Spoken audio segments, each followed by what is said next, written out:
c'est Cyprien et vous regardez les 12 infos du lundi 13 décembre 2010 et c'est l'anniversaire de la chanteuse Taylor Swift. Ah, on me dit que nous n'avons plus de photos d'elle récentes. On va devoir afficher une photo d'elle enfant. Quel dommage.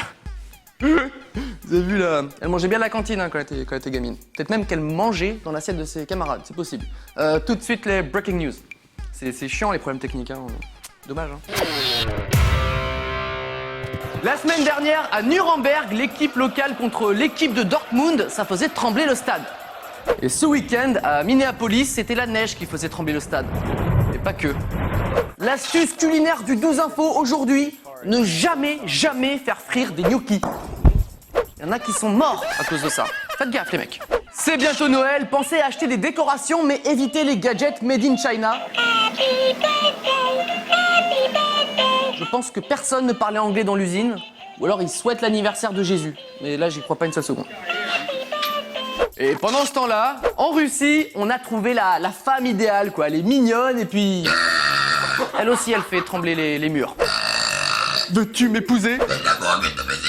Je prends ça pour un oui. Un oui russe. Votre chien est-il bien dressé? Ah ouais? Est-ce qu'il sait faire ça? C'est. Bon, ok. Et ça aussi, alors, j'imagine? Bien sûr, reste. Bande de petits joueurs.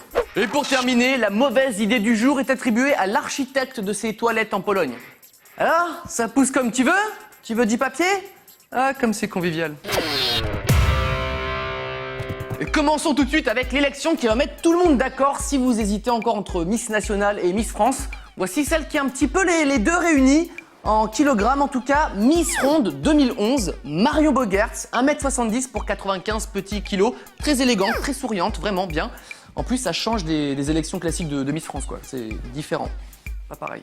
Merci d'avoir suivi l'édition de Miss Ronde 2011. Hein. La sortie, c'est par ici. Et puis moi, je vous laisse, je vais manger les petits fours. Non, n'y va pas! Pas le buffet! Jamais, c'est la guerre là-bas! La guerre, t'entends ça? Mais j'ai réussi à avoir le dernier petit four! Oh, merci.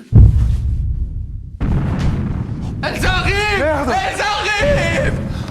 On continue avec une autre élection surprenante pour ne pas dire complètement inutile. Comme chaque année, depuis un moment maintenant, est élue la couleur de l'année. La couleur, hein. Et 2011 portera la célèbre couleur Pantone 18-2120. Regardez comme c'est beau. Appelé aussi chèvrefeuille par les losers ou rose par moi. Parce que c'est rose, quoi. Y a pas à dire. Et la petite justification, on aime beaucoup. Ils expliquent que le Pantone 18-2120 a un délicieux parfum qui rappelle l'insouciance des journées de printemps et d'été, qui peut rendre aussi nostalgique. Ok, c'est du rose, quoi. On voit qu'ils ont bien bossé hein, au niveau de l'élection. C'est pas des chômeurs, quoi. Je vois pas, hein, c'est. Je vois pas la différence non plus. Attends 2 secondes. Attends, attention. Ah oui, tu l'as mieux. Attends, ah, c'est quoi ça déjà? Oh non. C'est bon, vous avez choisi? Ouais, on a trouvé. On part sur celui-ci. Celui-ci. Celui-là. Voilà. Pour le côté printanier. Printanier, de la nostalgie. Absolument.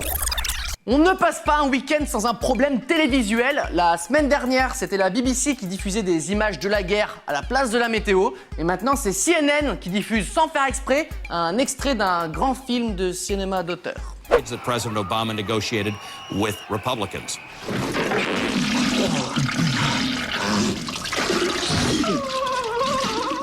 Dumb et Dumber, la scène la plus classe du film en plus. Alors autant la guerre sur BBC, c'est un peu un mystère, autant là je soupçonne un mec de CNN mater un film au boulot sur le mauvais canal. C'est ce que je me mets très bien. Dumb et Dumber! C'est bon quand on dit les choses.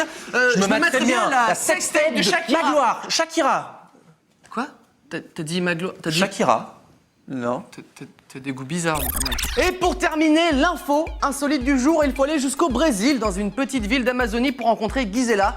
Gisela, un nouveau-né qui est sorti du ventre de sa mère en pesant 7,1 kg et mesurant 60 cm. Ça devait être un sale moment pour la maman. Et le pire, c'est que c'est pas le record. Le record, c'est une Italienne en 1955 qui a donné naissance à un bébé de 10,2 kg.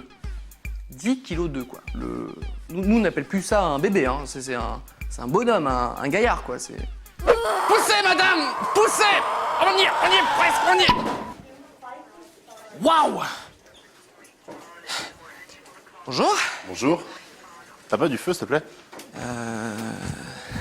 Si, tiens. Merci. Il est charmant, hein. Il est bien. Il porte déjà la barbe, hein. C'est marrant pour une fille, hein. Le 2 infos est terminé pour aujourd'hui. Et, attention, plus à droite. Oui, ils ont fait des travaux, c'est pour ça. Non, attention le trou. Attention le... Bien. Bravo, c'est le bordel maintenant. À demain. Ils m'énervent les mecs, quand même. T'appelles qui? Je l'appelle le service des grues qui enlève les grues. Service des grues qui enlève des grues, bonjour. Oui, bonjour, ça serait pour une grue, s'il vous plaît.